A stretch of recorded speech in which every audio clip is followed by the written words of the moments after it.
we're going to be talking about this evening, guys, is how to build a $1 million horse business and a $1 million horse business brand. Okay. That is a specific, what we're focused on tonight. We're going to talk about how to overcome the common obstacles that you're going to face, whether that's mental obstacles, the obstacles that we create for ourselves, or maybe they're legitimate obstacles, right? That we have to face, whether that's facilities, like costs, because all of us know now more than ever, it's crazy just to go into a store right now and go, golly, like it seems like we can literally watch the prices just continually go up, right? Nonetheless, coming down, I'm not sure what hay prices are for you guys, but we're paying 30 cents a pound, right? So a 100-pound bale, we're paying $30 for it, and it's just gut-wrenching.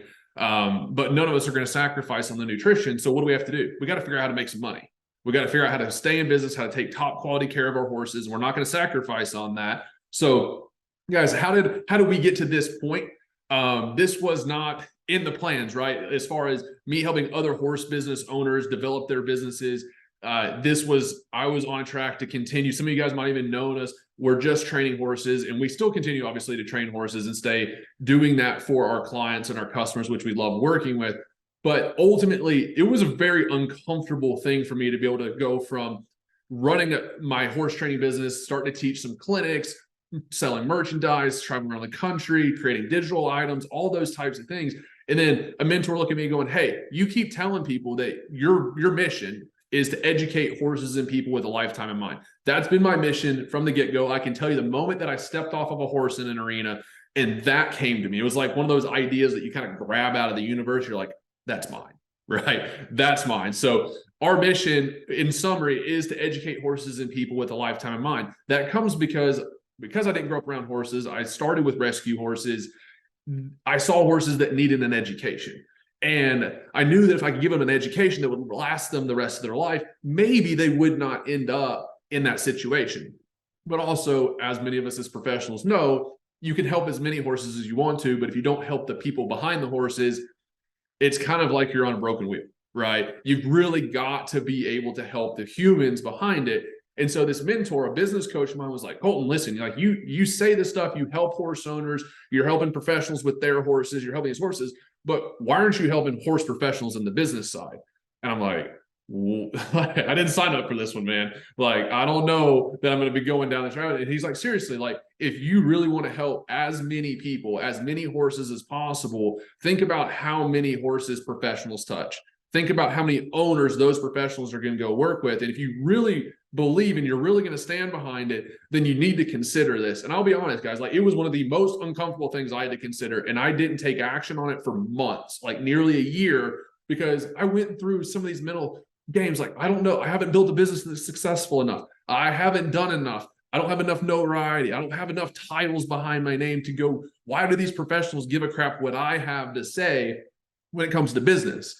At the end of the day, though, sometimes you got to have some people from the outside looking in going, listen, you've got something that's going to bring value to these people and their businesses. And if you don't step into it, you don't get out of your little comfort zone and you don't actually go help these professionals, then you're not helping the people that need some help, right? And at the end of the day, I firmly believe, I don't know where you guys stand on this, but I like to be an open book on this, that I think God puts us in the right places at the right times, and he has a purpose for all of us.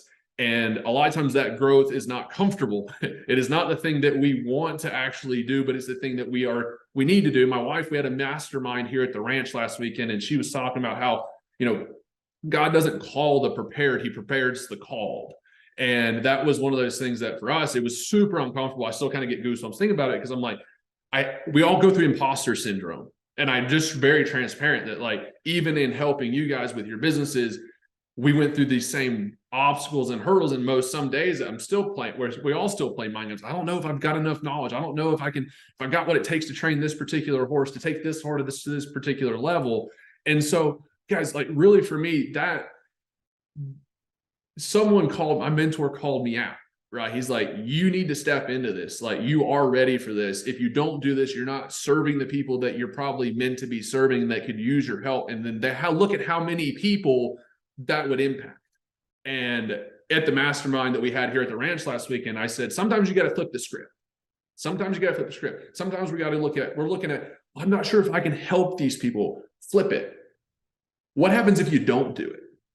What happens if you don't go teach that clinic? What happens if you don't keep your training barn open? What happens if you don't offer that other service in your business? What happens? You don't serve all those people that need your help, right? And this is so true in all of our business. What happens if you don't host that event at your ranch? What happens if you don't do this? If you don't make that video and put it on TikTok, right? But I'm uncomfortable making selfie videos on TikTok. I don't want to see people judging me of my riding when I put it on the internet. Well, what happens if that video doesn't reach the person that you could have helped, right? So I like to flip the script, because then it puts us back in the driver's seat to where we have perspective that if we're really, and I know all of us got started in this to help horses, and we love helping horses, but ultimately I'm going to be very transparent. We got to help people too, right? We have to be willing to help people to really make, if we want to see a difference maker in this business, we've got to be willing to help people. So guys, like, rewinding just a touch, before I got called on by my mentor to be able to do this, right? I didn't grow up in this business. I grew up in a family of international business. My childhood, whether you guys know this background or not, I'm gonna go through it really quickly, is international business. All right. So everyone's like, how the hell did you get all this information? Like, how did you learn these things growing up? My childhood was growing up around top level business, where my parents were constantly talking about finance. Like, after school, I got picked up, I got taken back to the office, where I'm sitting there doing homework or drawing or climbing on boxes in the warehouse. And I'm hearing about financing. I'm hearing about marketing. I'm hearing meetings with team members and sales members and all these things. We're talking about, they're negotiating prices of items. We're figuring out how to do business at a very big level, international business. My parents had a company in North Carolina. My parents also had a company in mainland China. I lived in China for 2 years when I was in middle school, got exposed to business and life on literally a global scale, where I went to school with people from all over the world, with parents with all different types of businesses. And if you grow up in a small town, one of the best things you can ever do is leave your small town. I will be honest. But when I left that small town, we moved to China, I moved back, I literally had mentally outgrown the people that I grew up with, because I had been exposed to so many new ideas. It was so uncomfortable going back there, because I couldn't relate, because they were all caught up on the small town stuff. And I was like, there's such a big picture. And I'm only 13 at the time, but it made a drastic impact as to how I see the world, how I see business, how I think people can connect, and the opportunities that actually exist in the world. So I used to be really bitter as a kid, because my parents don't know what happened to me. I don't know if they dropped me, if I got some mud kicked on me, if I got bit by a bug. But I wanted 25 acres, a horse, a cow, and a rope, and an elf for Christmas. Like, that was it. That's all I wanted. I wanted an elf to do all my dirty work, and I wanted a horse, a cow, and a rope so I could go do my cowboy dreams. And my parents were like, we don't know where the hell this kid came from, but he's ours. We don't make sense. So they just strung it along, and we're starting to get there now. Okay. So, but that was the thing when, as far as my childhood goes, because what we realized was, when I was a little bit bitter, right? I always wished I had the ranch life, but now looking back, I'm like, okay, if I would have grown up in the horse industry, I might have fallen trapped to a lot of the mindsets that so many of us get stuck into. And I still fell into them. I'm going to talk about that more in a second. All right. I still fell into them. Despite how I grew up, I still fell into them. And that's an important part, because we always learn from those moments of failure, right? Or struggle, more or less.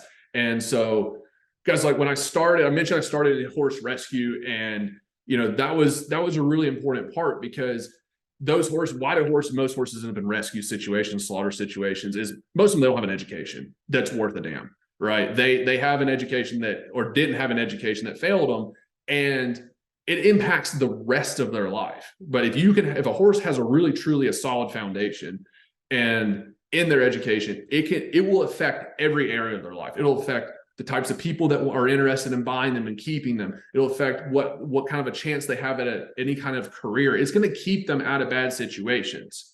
And it can even lead to a better, much, much, much better life, maybe a very cushy life, right? But having that solid foundation in the horse's education can keep them, at the very minimum, can keep those horses from what? It can keep those horses from struggling, from having to stay out of survival mode. And when horses are in survival mode, right, that's on us. Right. As people, that is our fault if our horses are ending up in those types of situations. So every horse I've worked with, I've tried to make sure I go as deep as possible so they never end up in that situation. But the same thing applies to us. If we have a solid foundation in our day-to-day life, if we have a solid foundation in the way we run our businesses, at the very minimum, we can stay out of survival mode and we can overcome obstacles as they come our way. As we start to hone that system, as we take that foundation and we get beyond the foundation, then we can start to grasp of what we can call success, right? And success is so subjective. Some of y'all might be after lifestyle. I want more time in my life. Some people are like, I want time and I want money in my life. Some people I want opportunities. I got goals that I want to go achieve, and I need to be able to ascend to a certain level in my business so I can attract those types of opportunities, right? All of y'all are in a different track of what you deem, what life looks like to you as successful, okay? But it all starts with that solid foundation. And because, and I'll just move right along pretty quickly. I mentioned to you guys that I fell into the trap of the horse world, right? Because I grew up away from it. When I got into the horse world, I surrounded myself. I got jobs. Like 16, I was at 16 years old. I was a groom at a hunter jumper farm. That was the first place I ever worked around horses, right? What did I learn there? Well, the trainer goes, "Hey, Colton, like what do you want to do with horses? Why are you out here? You're 16 years old. You don't come from this at all. Like, you don't know a mare from a gelding. You can't, like, why are you here? Like, it seems like your family's successful. You could just go do that." And I told her, I was like, maybe I should have, maybe I shouldn't have, but I was like, hey, I do like the idea of training horses. And immediately, I hadn't hit the period on that sentence. And she was like, absolutely not. Like, you don't stand a chance. There's no way. Anybody that's successful in this business has been doing it since they could sit up and they've been on the back of a horse. You're 16. You've never even been on a horse. Nonetheless, you can't differentiate male from female in the situation. So there's no chance you're ever going to catch up, right? And I thought this girl actually knew something, because she was a full like 22 and a half years old. And she had been through Clemson's program. She had done all the things, right? She had a job as a trainer. I'm like, but I was 16 years old and I was a young guy, and she just took a chisel and just knocked a chip right on my shoulder. I'm like, you're going to tell me I can't do it? Watch this. And I'm not saying that's a good place and way to get motivated. I'm not saying that we should do things out of spite, but I'm also not mad about it either, because I think it's worked out all right thus far, right? But that was the first thing, right? Literally the first person I have ever told that I might want to be a horse trainer literally tells me, you're too far behind. There's no chance. You're not going to be able to make it, and all this stuff. And I was like, okay, well, I didn't realize it then, but this is hindsight looking back. I was like, that was pretty impactful. Even the second job I go to, right? I get there on a Wednesday. I walk in on a Tuesday, see if I can get a job there, start on Wednesday. We pack trailers till Friday. We go to my first horse show. My very first horse show, we take 33 freaking horses to this horse show. It took multiple trips of 4 trailers, 33 horses, Arabs, half Arabs, all that. So we get to this first horse show, and I'll spare you guys all the details, but basically, listen, how do you get 33 horses worked in a day when you have 2 trainers, right? You work from 3 a.m. till about 1 a.m., right? You work from 3 a.m. to 1 a.m. You get up at 3, you feed horses, you lunge horses, you start bathing, and you keep switching saddles and tacking wet polo wraps out, and you work all the way to the dawn, and you get like 2 to 3 hours of sleep if you're lucky. Not really, because you got to shower. So you get a few Z's and you go do it again, right? And by the way, I was living in a horse stall with 2 other guys, which wasn't quite told to me up front necessarily. Like, I packed to stay in a hotel. I get there, don't have a pillow, don't have a towel, like drying off with my nighttime t-shirt. Yeah, it was a great experience, right? But I still worked for that guy for 4 summers, and maybe that's a little bit sadistic, but I learned a lot all along the way. Okay, so we do that. And what did I take away from this? Because I was working for the #1 guy in that section of his industry. I mean, the #1 trainer. All right. Really lucky I got that opportunity to work for him. But I see a guy that's been in the business 4 decades, probably going on 5 decades now. At the time, he was sitting there a solid 4 decades, putting this work in. And the way to success is dawn to dusk, working almost 24/7. I mean, we were pulling 22-hour days regularly at these horse shows. And so I'm looking at this going, if I want to be successful in the horse industry, then this is what it takes, right? This is what it takes. And it just got filed away, right? A little philosophy of this is what it takes gets put in the filing folder, and I continue on down the path. And I know I'm not alone in this. A lot of us have been in barns. We've been in situations where like, this is just what we have to do, right? And when does it end? Well, we just accept that it doesn't end, right? Because we've also been told you chose to do horses, you love horses, you want to do a career with horses. So guess what you have to do? The number one thing you have to do is you have to give up any hope of making a good living. And you have to, because you chose to do what you love, now you get to sacrifice the profit. Now you don't get to make a good living. You get to do what you love, and that's a luxury in itself. And it's a bunch of garbage. Okay. It's absolutely a bunch of garbage. So those were just two individual stories. Like, I got a whole book that I could probably write on the individual stories that have impacted me before I ever became a professional, right? Before I ever started my own business. But if we look at when I did start my own business, went off on my own, we had some client demand, but the barn was half empty, right? We open up, we have a few horses come in. We're like, okay, you know, fill up a couple stalls. That's fine. It's not a bad way to start. We'll just keep advertising. We'll keep trying to get the word out there. We'll start bringing in more horses. It's all going to be good, right? Well, a couple months go by with very little money coming in. And at some point, I'm like, this is ridiculous, right? This is absolutely ridiculous. And I was engaged at the time. My wife's trying to plan a wedding. There was all sorts of life happening. You know, as a guy too, you have this woman that you've committed to marry, and she's, you know, her dad's looking at you like, yes, I gave you the good graces to marry my daughter, but also I'm like, I have to prove that I can take care of her. And she grew up in a very good household. She grew up showing the hunter jumper circuit. And I'm like over here riding some dinks, to be honest. Like, I'm just doing whatever it takes to make a living. And I'm working for whoever I can that'll send me a horse. And I'm like, but the problem is that I wasn't being picky with my horses or my clients. I just wasn't, the barn was half empty, right? So I was like, what is going on? Like, what exactly is going on? Because my current clients were super happy with the results, right? But the barn was half empty. And there comes a point in your business, guys, where it's like, I would like for something to change. Oh, this would be great if this would change. But then there is a difference. There's a difference when something has to change, right? There's a big difference between when it would be nice for something to change and when something has to change. And at this moment in my life, I had no choice. We had to figure something out because I was broke going into it, but I was even more broke as we continued down this path, right? And I was like, this is not going to work. Like, I'm going to have to get a job like at a hotel or something. And I ain't doing that. Right. I am not wired to work for people, especially that's not in the horse industry. I'll go work for a top horse trainer, but I am not wired to like put my dreams on hold. So I was like, we have to figure this out. And it really came down to developing a system.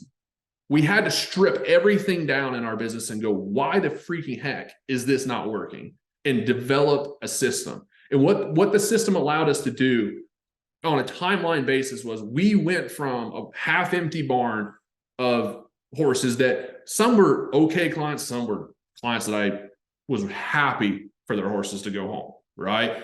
And we went from that. We didn't have hardly enough money to pay our bills. We were living in a free house, trading time for be able to live in the house, taking care of their farm, doing all these things to make it work. And we went from that to initially a 1 month wait list. And then it went to a 3 month wait list, and then a 6 month wait list, and 12 month wait list, and an 18-month wait list.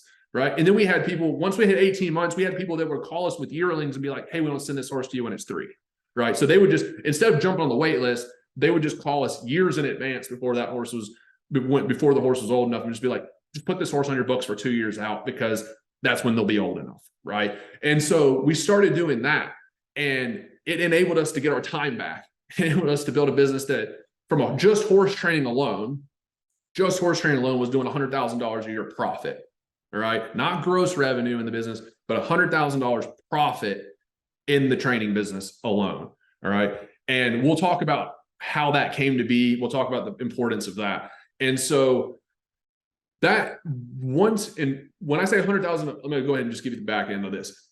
$100,000 a year profit in the horse training side, because, and I don't recommend people necessarily do this now, but what I was one track minded. Okay.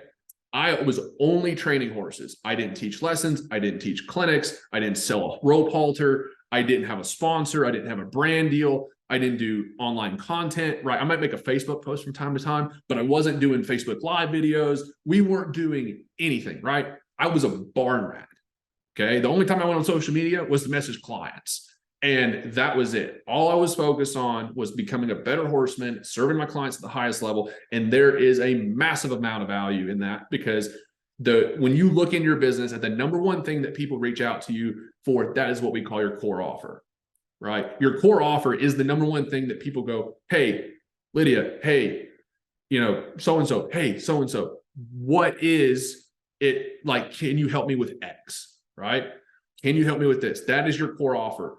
And there's a lot of value in being able to have that one thing that people call you for, honing that business system in to near perfection, and then directing your time, your effort, your energy, your focus, your attention to something else. And that's exactly what we did. We developed a system for our horse training business, which works for any service-based business.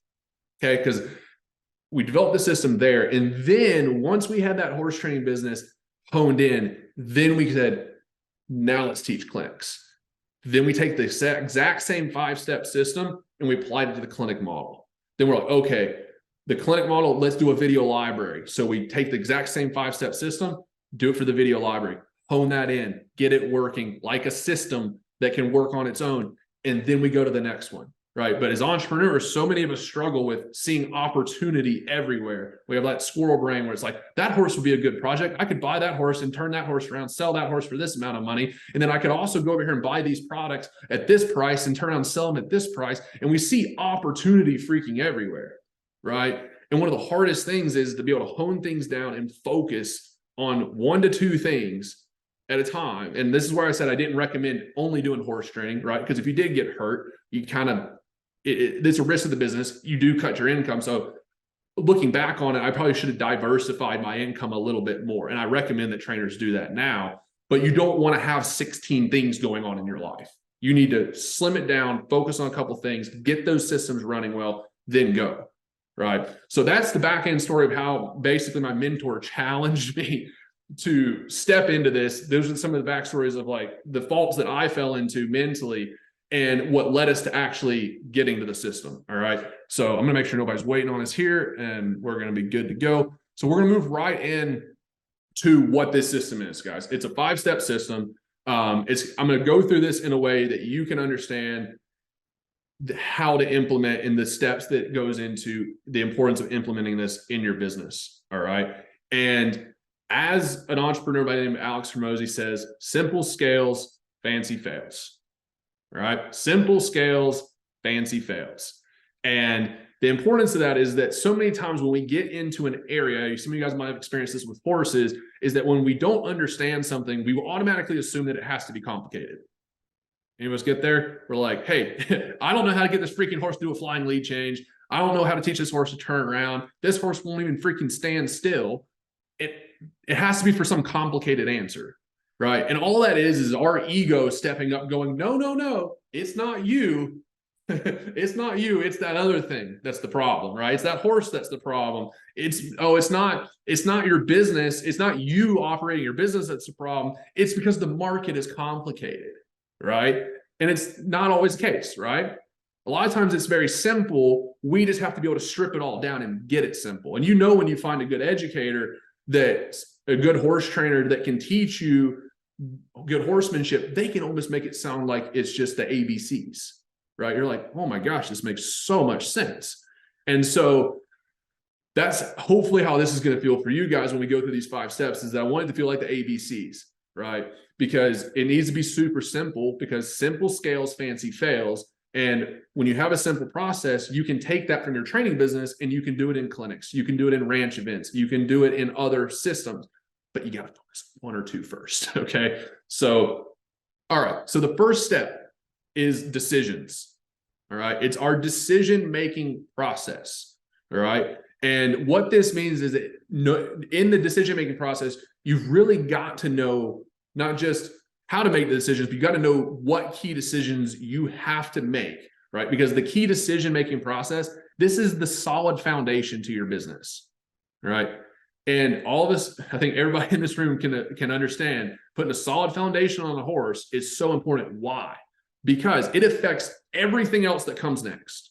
It affects when someone else runs it. When you put someone else on that horse, if that horse doesn't have a solid foundation and you try to put someone else in charge, what's going to happen? It's the wheels are going to fall off, right? If you try to take that horse and try to go for a particular discipline, right? If that solid foundation in there, you're just going to expose holes, right? It's like taking a rattly car and hitting 75 down the highway. It's just going to blow up faster, right? And your business is basically the same way. If you don't go through the exact strategic decisions that you need to be making and you know how to actually make those decisions, it's all good that we know how to round pin the colt, right? But it's like, do you know how to do it? Like, it's not just chasing them around. It's maybe taking your own approach, right? We're not going to get into a horsemanship conversation, but so really understanding that the decisions is where it starts, okay?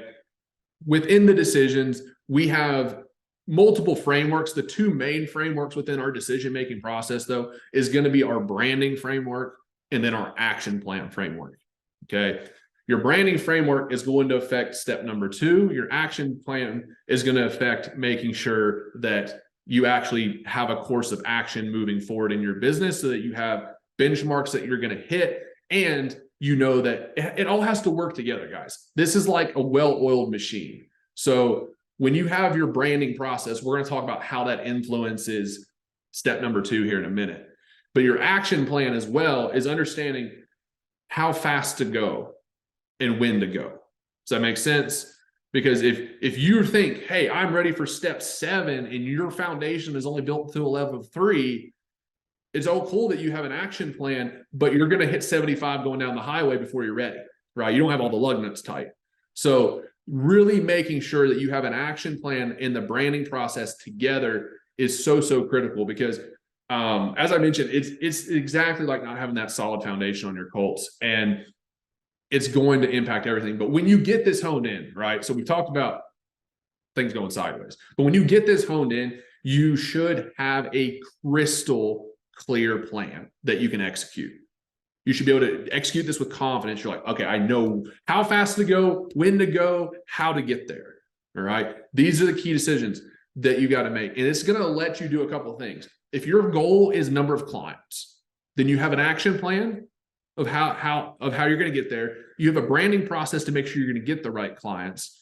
If your goal is money, then you have a strategic action plan on who's going to pay you that money, making sure they're the right people that are going to pay you that money. And you have a strategic plan for how to deliver that. We're going to get into all these steps as we move through. So it doesn't matter what your goal is. It could be lifestyle. It could be moving across the country, right? And starting completely over and doing your thing and being able to build the life that you love to live. We just did that a year ago, right? And it can be whatever it is. We are, Meredith and I, my wife, Meredith, if you guys haven't met her, hopefully you do at some point, because I always say she's the brains and the beauty behind everything that happens, right? And so when you really, our big belief together is that your business should build the life that you want to live. So many people, so many horse business owners particularly, they build a business because they don't want to go work for somebody else. But then they don't just build a business, they get a job. They've created a job for themselves and they're shackled to it. They can't leave it.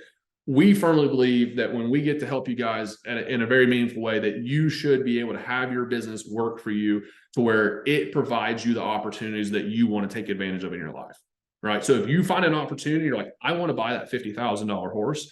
How's your business going to provide that opportunity to you, right? If you want to be able to take your family on 2 weeks of vacation every single year or 2 months of vacation every single year, how are you going to set your business up to where your business allows you to go do that, right? Your business, this country, particularly everyone in here, I think right now is in the United States, but most people that watch this are in a free country, right? And particularly here in the US, being an entrepreneur, being in a capitalist environment, opportunities everywhere. We are in the driver's seat to be able to build the life that we want to live.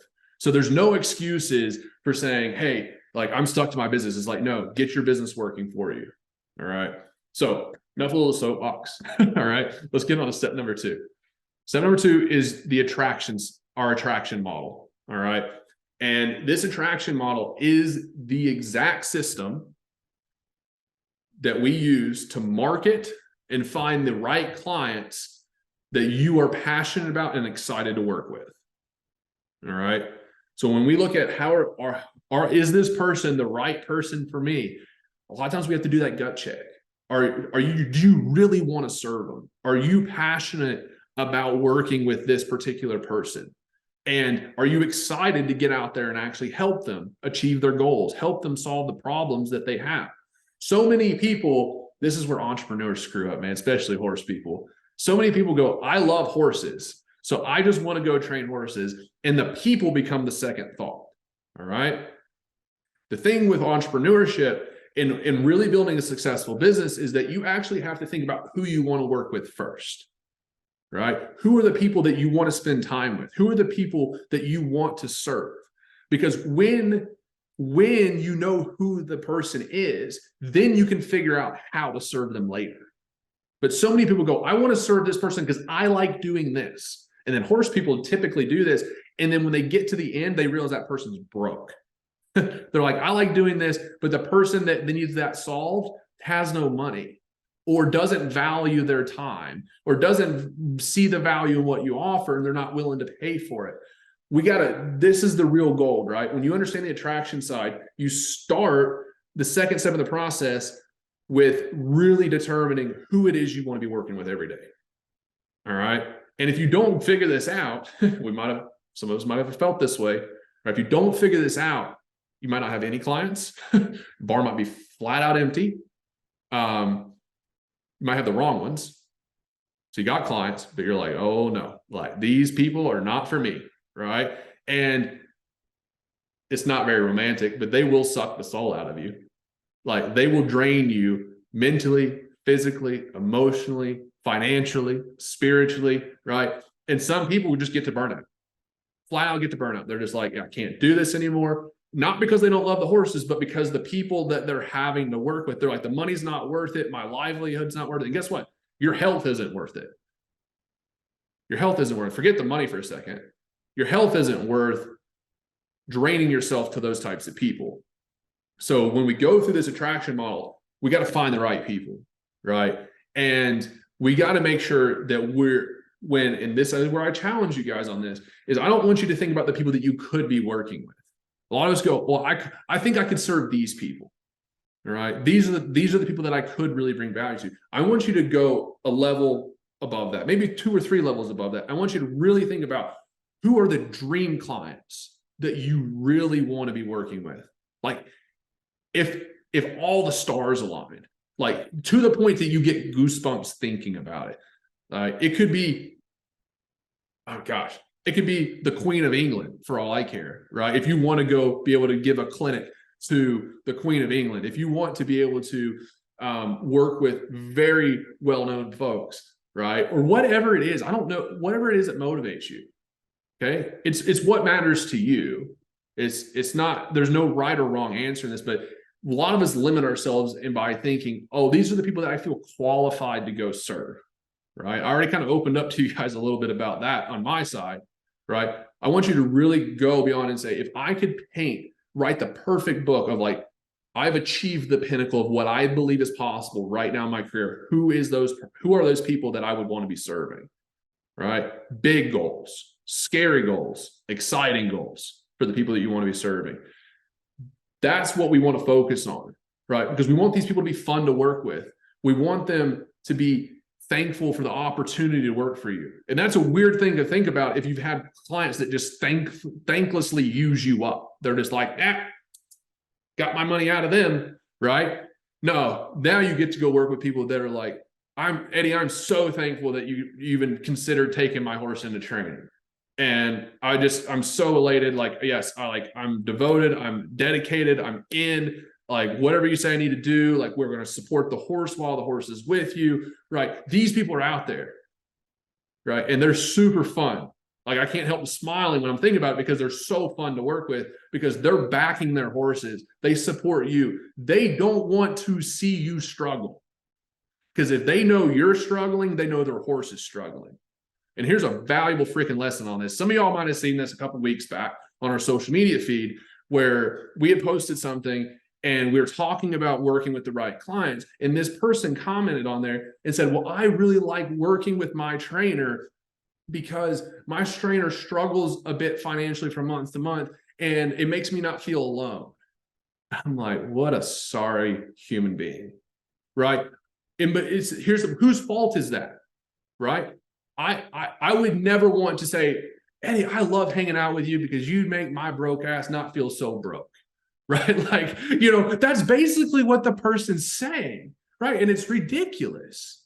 It's so dumb because it's like misery loves company, right? Oh, okay, I'm miserable, so I'm going to hang out with someone that's almost as miserable so that I don't feel so miserable, right? But where's the fault in that, right? I hate to hear a fellow horse professional struggling, right? So I prayed the Heavenly Father himself that trainer saw that comment and fired that client. Like, that was my dream for like the next 2 weeks, was like, please, dear horse professional, I hope that the algorithm does its job, and I hope that you see this, and I hope you remove this lady from your life, right?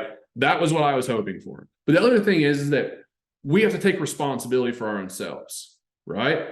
That trainer attracted that client because of the life that they were putting out there, right? What they were putting out into the universe, what they were posting on social media, however they were talking, how they were walking, how they were acting, all of those things attracted that type of client to them, right? This is like attracts like, all right? This is why I say misery loves company, right? But also, you know what winners like? Winners like other winners.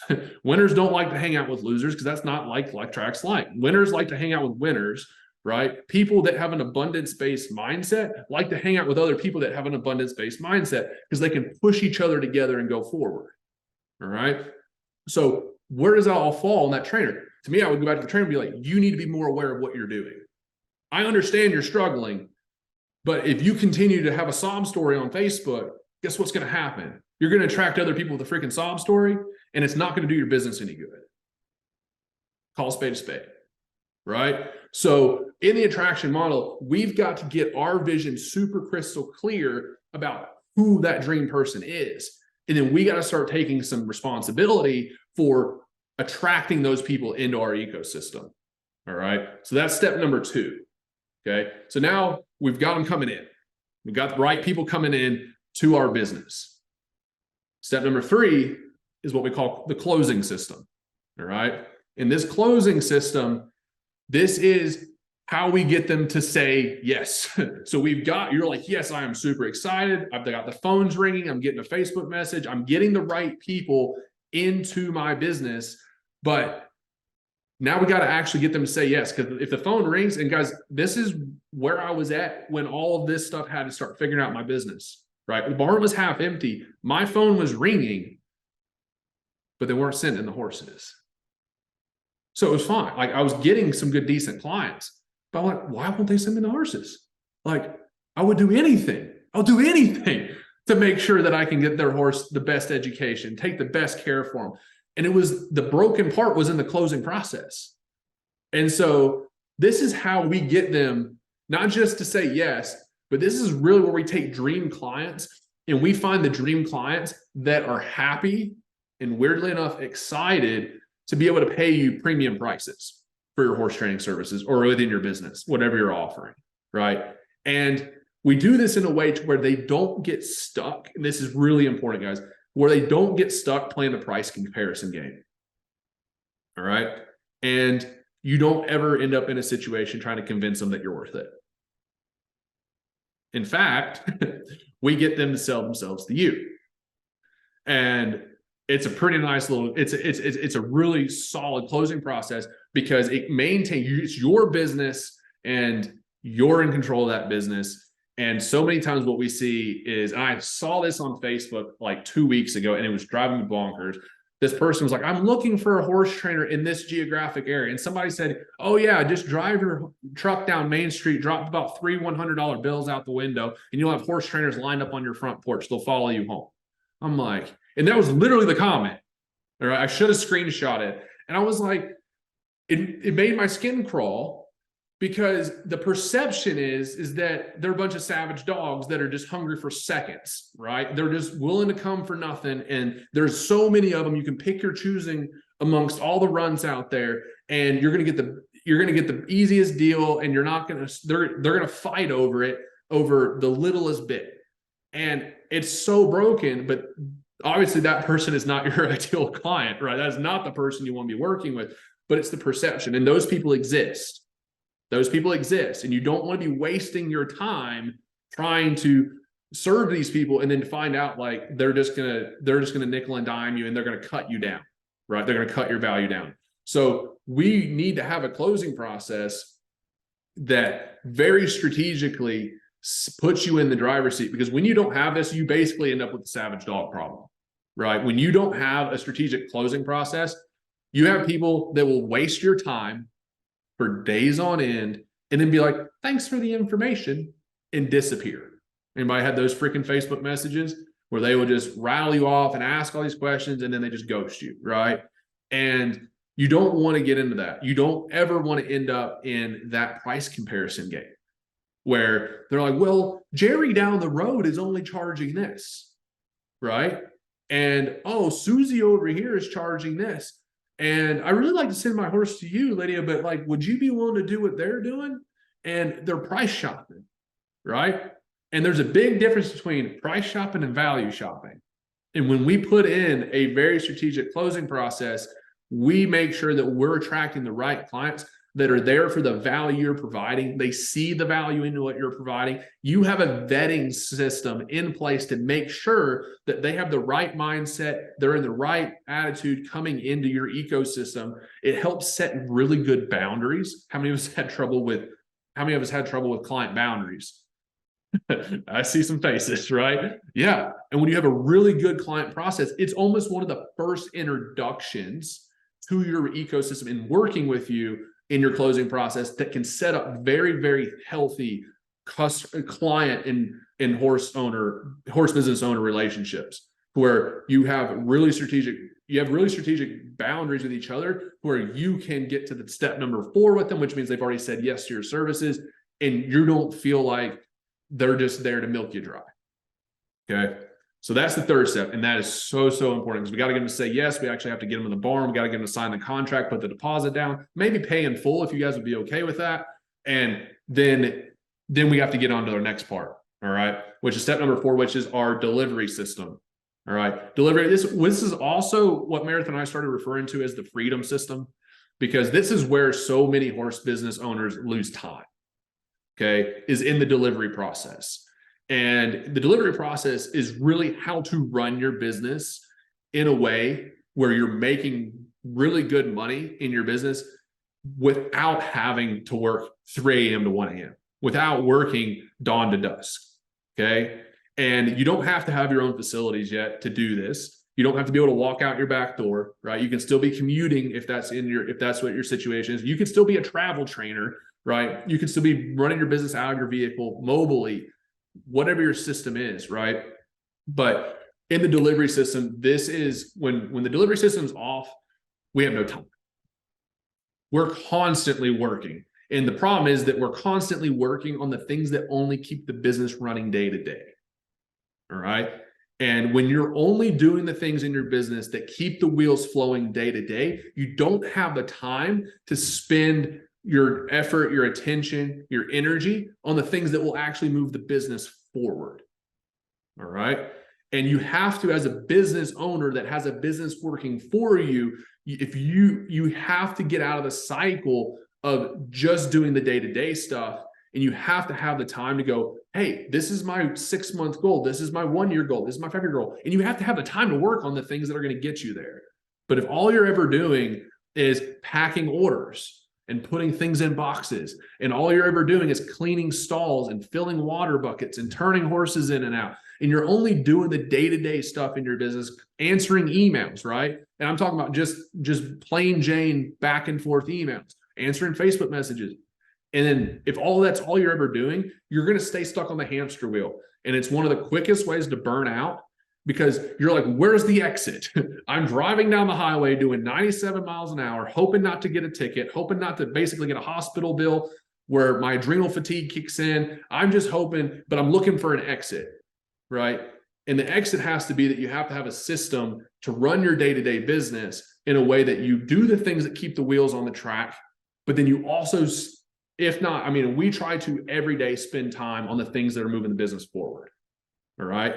And so that is so, so critical. And when you do that, when you get a delivery system that is honed in, your goals that you might think is a 10-year goal. This is the challenge I like to give everybody. This is what billionaires do. And I always like to look at people that are not just a little bit more successful than us, but like way more successful than us. And one of the biggest things that billionaires do is they take their 10-year goal and they go, how can we do it in 6 months? Right? How can we do it in 6 months? And sometimes you'll see these people like Elon Musk, who just launched a rocket down here in Texas last week, right? And he's been, how long has he been saying, like, we're going to space, we're doing this thing? He's been saying, like, we're doing it basically next week for several years, right? Well, what has that done? It has caused his entire team to come together and like, we got to get this done. We got to get this done. If he would have said, oh yeah, it's cool if we get that done in 25 years, 25 years pass by and they're still not that much closer. Because as humans, we use the time that we have. We use the time that we give ourselves to get things done, right? Not the time that it takes. We use the time that we have. And so when you crunch that down in your delivery service and you say, this is not how much time it takes, how much time I have. I only have this much time. You start to act differently. You start to walk differently. You start to do things differently. And that will fundamentally change the way you run your business. Your goals that you think are way out here, oh, they're like around the corner, right? And if you miss it, you're so much further along. You're so much further. Like if you tried to hit that 10-year goal in 1 year and you didn't hit it in 1 year, how much closer are you going to be? You're going to accelerate 3, 4, 5, 6 years down the road in a matter of months, just because you tried to, right? Because we use the time that we have. All right. So that's a little bit of a side note. That's a little bit of a little bonus there on the delivery side of really how people can progress super quickly through the delivery of their business. All right. So the last step in this, we might go a few minutes over on this, guys, but I want to make sure we hit all this for you guys. The last step is retain and upsell, or what we call the retention system. Okay. You can write down retention system. And the retention system is how to create products, services, other opportunities so that you can continue serving your clients and customers after their original reason they came to you is done. So if they originally came to you for horse training, if they originally came to you for a massage therapy program, if they originally came to you as a farrier, if they originally came to you to buy a particular product from your business, then how do you retain them as a client and continue serving them down the road? So many times I see this. We dealt with this for years. This was one of the last things that we got fixed in our business. And I always want to say that it's the biggest game changer. It is a huge game changer. The biggest game changer is the decisions. The biggest game changer is the decisions, because that is every part of your life. That is how you get up in the morning. That is how you breathe. That is how you think. That is every part of your life in those decisions, right? But the retention part is huge, because I want you to think about how many clients that you might have already served. All right. Or if you're somebody that's just getting started, you might think of how many people you might serve in a 5-year period. All right. It's gonna be several hundred people. Now, what if you could just take 20%? That's really, really, really, really conservative. But like it could be 50% of those. And imagine that you still had a way to keep serving them, aka they still keep getting value, you keep getting paid in a way that in most instances doesn't take hardly any time at all out of your day. And this is where our retention systems comes in, right? Because we build in scalable systems to where you're creating what some people call passive income. I personally don't like the term passive income because it's a little deceiving, but it's income sources that you have to build one time. And it doesn't matter whether you offer it to one person or 10,000 people, but they come in and you get to build it out. You have to put the active effort in up front, but then it's scalable. So it could be courses, video libraries, brand and sponsorship opportunities with certain companies, right? You can build a whole system out of how to do that. All types of opportunities with affiliate marketing, right? Whether that's through Amazon or specific companies. These are high value opportunities to where you bring a client in, you serve them. They're like, this is amazing. Eddie, Lydia, how else can you help me? Because what we know is in any business, when you bring someone in and you solve one problem, it leads to the next problem, right? So if they come in and they send a horse to you in training, when that horse is ready to go home, they now have another problem. That may be, as someone said this weekend at the mastermind, their problem is the person doesn't know how to ride, right? So that could be the problem. Well, your solution is a retain and upsell to be able to help that person be a better rider, or a retain and upsell to be able to help that person continue on in their own education and be able to bridge the gap for them and their horse after they go home, right? That can be done in a menagerie of ways. Their problem might be, hey, that horse was on a specific set of supplements when they were in your barn. The client's super happy with how that horse looked. So you have to have a system in place to where you continue getting paid while Fluffy gets to eat the expensive supplements until he dies, right? And so all of this, though, doesn't happen unless you have those systems in place to retain and upsell.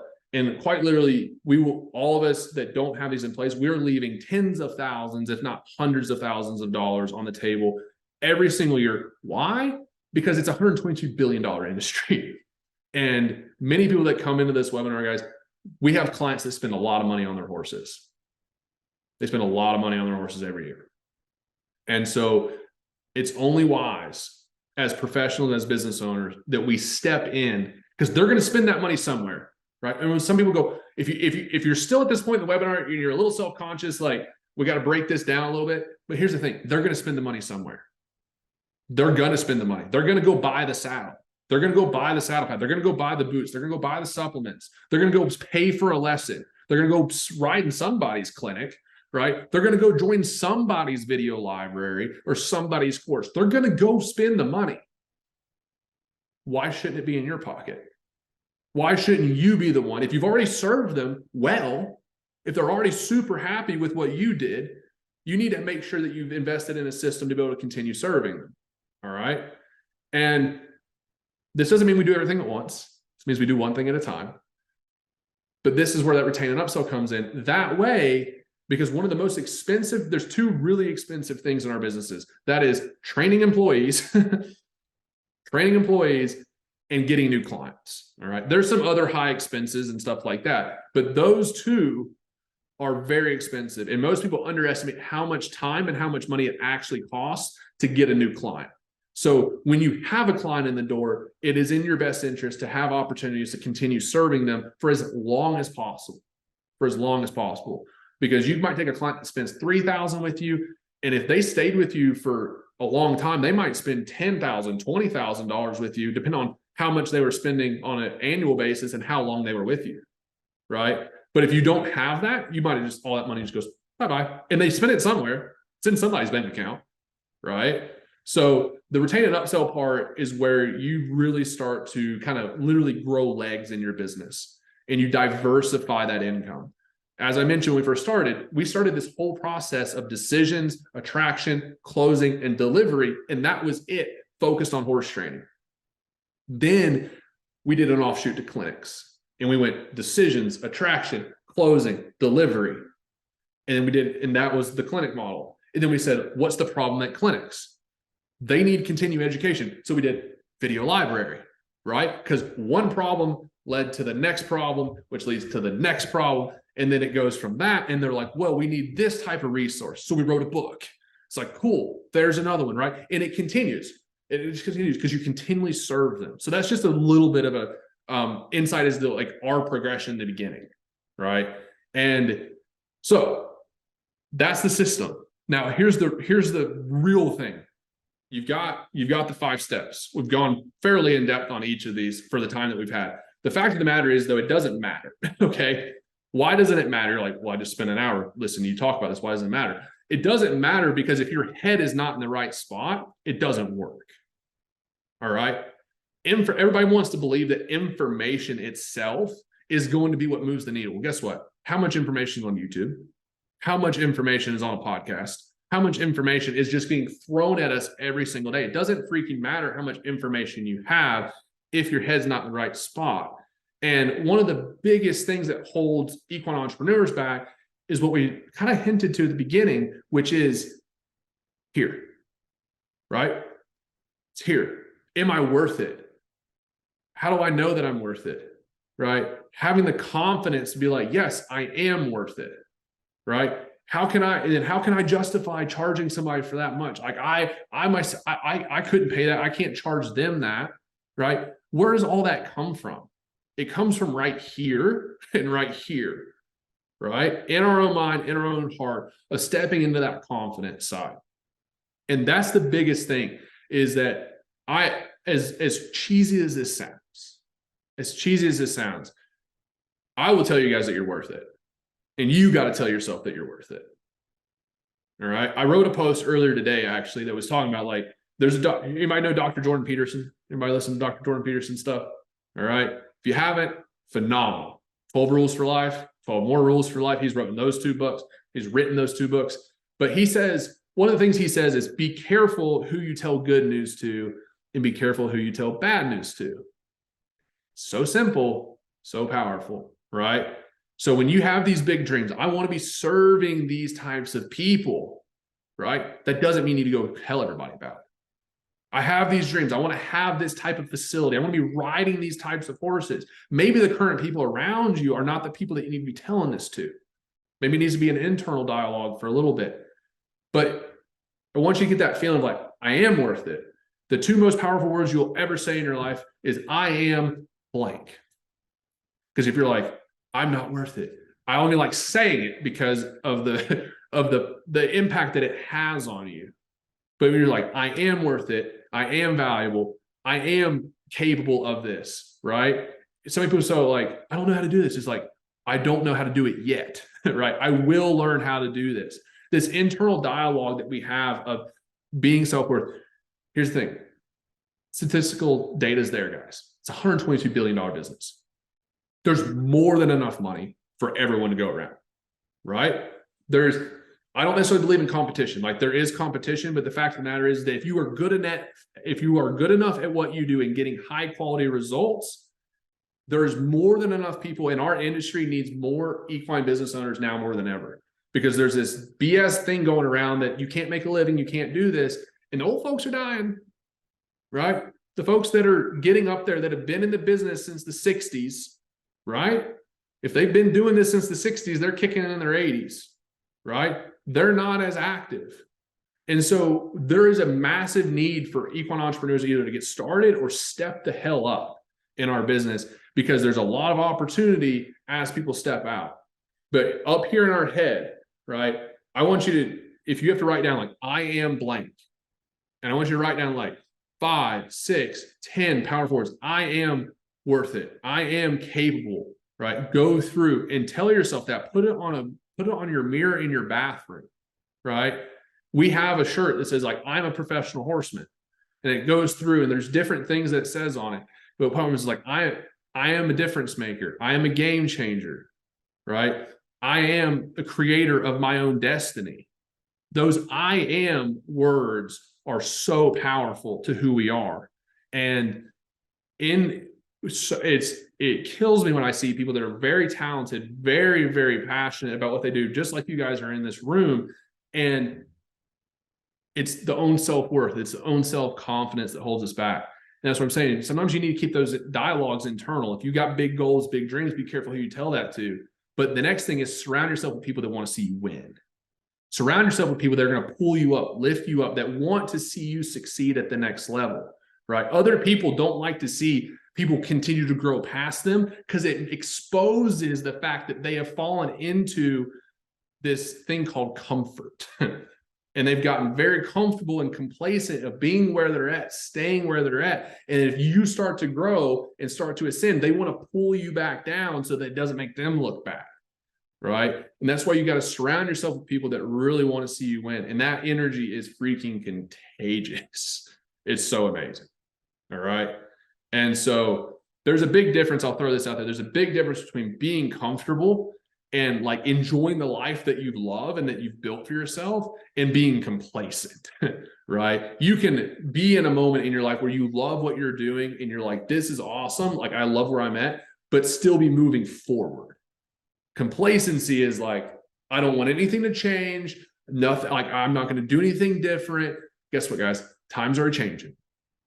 Times are changing, right? You got to change just to stay level. Right? If you're not changing just to stay even in the marketplace, just change and stay just even in life, you're falling behind. So when we see those people that aren't changing at all and they're acting like it's 1992, it's like, man, you guys are way behind. Way behind. All right. So that's a huge piece of it. But the other thing that really holds folks back, we know sometimes it's finances, right? We all know how expensive this business is.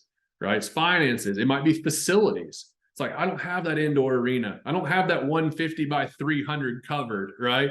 Me neither. I'd love to have that too, right? But it's like, are we going to let that be the thing that holds us back? Are we going to let that be an obstacle? Or are we going to go, hey, the fact that I don't have that is the opportunity for me to kick my ass in gear and work that much harder if you really want it, right? Use that obstacle. I don't have this. Like, we got started. We didn't have a facility. Maybe you don't have a facility. It's like, okay, probably have a car, right? Can you drive to people? Can you go ride horses at people's places and start there, right? And build a business up from there and then go to the next step. Now you've got clientele. Now say, hey, I got too many clients. I need to go to this one facility. You need to send them to me. Centralize it. It's an opportunity, but there's no excuses. And if anything is true in the ecosystem that we run with, the people that we affiliate with, the people that we accept in any programs, the people that we hang out with, the friends that we have, it is a zero excuse game. There is no excuses. So when people say, oh, I don't have that enough stalls, it's like, okay, how many stalls do you have? Okay, we got this many stalls. I don't have stalls. I got paddocks. Okay, how many horses can you put in the paddocks? Okay, what can we build with that? We got to work from where we're at. We all know this is true when we get a horse in the arena. What do? We have to work from where that horse is at. It's the same thing in our business. You got to look at what you're at. And so many people look at what they lack. So many people, I hope you guys, I hope this sticks. But so many of us can get caught looking at what we lack and not what we can leverage. All right. So many people get caught looking at what we lack and not what we can leverage. And that is so important, because when we start looking at the things that we can actually leverage in our life and in our businesses, things change. All right. Now, one of the biggest things that holds people back outside of money and facilities and all these things is time. All right. Time, because maybe if you've already got an established business, you don't have any time because you're just trying to keep the damn thing afloat. Right. And you're already strapped. You're like, gosh, how am I going to get this done? Because I don't have any time to do anything else, because I got to feed these horses and do this and do that and do this and do that.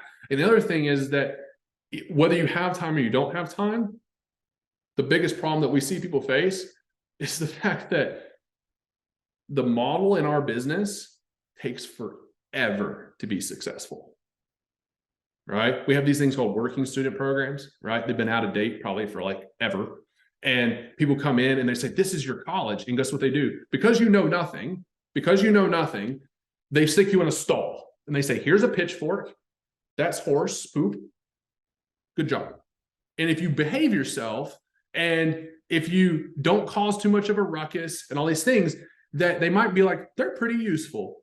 You can go groom that other horse now, right? And then you don't kill any horses from leading them from the stall to stall. And they're like, oh, okay, we can trust this person. Maybe we can put a lunge line in their hand, right? We've seen this, right? And it takes freaking forever to get there. And it's a hope and a prayer. And I have a really bad despising of the current working student programs in the industry, because it's justified as a way to get people there. Okay.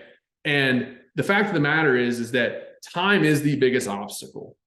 Time is the biggest obstacle, right? When you can shrink the amount of time, we talked about taking the 10-year goal and putting it at 6 months. Well, how do they do that? How does a billionaire take the time frame of 6 months or of 10 years and shrink it in 6 months? One, they have the right people on their freaking team, right? And they have the vision, but they take action on it and they shrink that 10-year goal into 6 months, and they surround themselves and they learn what they have to learn. They do what they have to do, and they delegate where they have to delegate. right? They do whatever it takes to shrink that amount of time because they don't have time. Time is not guaranteed. None of us are, as morbid as this sounds, none of us are guaranteed to live by tomorrow, live by the end of the week, live by the end of the year. So what I always ask myself, like, why am I waiting? Like, what am I waiting for, right? If there's something I actually want to go and achieve in my life, why am I sitting here saying, oh, well, I'm not ready? What if I don't live to be ready, right? Like, what if I don't actually have that opportunity? It's where we say action takers are money makers, right? Action takers are money makers. Action takers are difference makers. That's a big thing that we say within for our students when Meredith and I are talking. It's like, hey, if we really think this is true, if we really think that is true, then we got to go take action, right? We got to go make this happen. And when we take action, it's amazing how much faster things happen, right? Go think about anybody probably seen the Mustang makeover events, right? They're like, how the heck do you get these horses to progress so fast? Time, baby, time, right? When you go ride a horse 2-3 times a day, it's a miraculous how that horse progresses faster than the one that's only getting rode 1 time a day. And you look at that and you go, well, if that horse is rode 3 times a day, 6 days a week, that's 18 sessions a week. That's almost as much as one horse would get in an entire month. So when that horse is 4 times further along at the end of 1 month than one horse is by the end of their month, everyone's like, oh, that horse must be so special, right? Like that horse, like, it's just amazing. It's like, no, it's directly correlated to the time, not just that we put in, but also it's to the time that the trainer put in to learn how to do it. Right? The trainer has to know how to progress that horse all the way through and through. So that time is so, so critical because we're not guaranteed time. We're not guaranteed time. We're not guaranteed we've already gone through that. I'm not going to go through that morbid piece again because it's just the fact of the matter, right? And that's the biggest thing that holds us back is believing we have more time than we do, and then taking more time than it actually takes to get it done. Right? This call, being able to stand here and talk with you guys tonight, I thought I wasn't going to be ready to do this for 20 years. Right? But it was my mentor that told me, it's like, hey, you have something to bring to the table now, but nothing will get brought to the table unless you take action to do it now. And that's the big key. That's the important piece of it. So it's action. It's so simple, but it's action so that you can shrink that time frame. All right. So as we kind of wrap this up, and I appreciate you guys hanging with us for just a few extra minutes here. We've gone through the 5 steps. We've gone through the decisions, the attraction, the delivery, or the closing, the delivery, the retain and upsell. All right. We've spent basically an hour going through all 5 of those on this call. On Monday, we are spending an entire day going through all 5 of those and more. Okay. We're going to spend an entire hour going through the mindset and making sure that we can really get our minds in the right place. We're going to spend an entire hour going through even more in depth on the decision-making process and all of the frameworks that go below the decision-making process. That's an entire hour. Another hour on attraction, another hour on closing, another hour on delivery. When we're doing this in a 1 day, it's an all-day event on Monday. It's from like 10 a.m. to about 4 to 5 p.m. Central Time. All right. We're going to break in between. Everybody can get some food, get drinks. We're doing Q&A during this. But if you're really serious about going even more in depth on this system, because we have strategic exercises that we're going to take y'all through because we're going to have more time, right, to go through this together. We have strategic exercises for how to figure out your finances. How many clients do you have to have? How much money do you need to be charging? What do those clients actually look like? Going through the attraction model, going through the numbers, right? We're going to be doing all of that on Monday so that you have a crystal clear blueprint for the number of clients you need, the types of clients that you're going to be working with, what you're going to be offering, how you're going to go through and deliver those services, the types of retain and upsell opportunities that are going to be right for your business. We're taking you guys through this entire system on Monday. All right.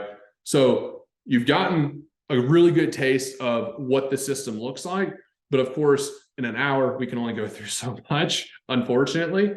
But we're going to spend an entire day on Monday going through this. If that is something you're interested in doing, I'm going to drop the link in the chat here. as well for you guys. And there's a ticket because there is limited on the number of seats that we can have on this event.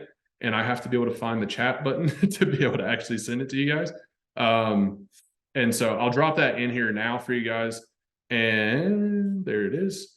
And so it's just milliondollarhorsetrainerlive.com as well. But you can click the link there and you can get your ticket for it. It's limited. It's on Monday, 10 a.m. Central to 4 to 5 p.m. When you get your ticket, if for whatever reason you're like, hey, I can be there for a couple hours, but I can't be there for the whole time for whatever reason, you're going to get a replay. You're going to get access to the replay. I will tell you though, it is by far worth your time to free your schedule up and be there on that event, because we're going through Q&A.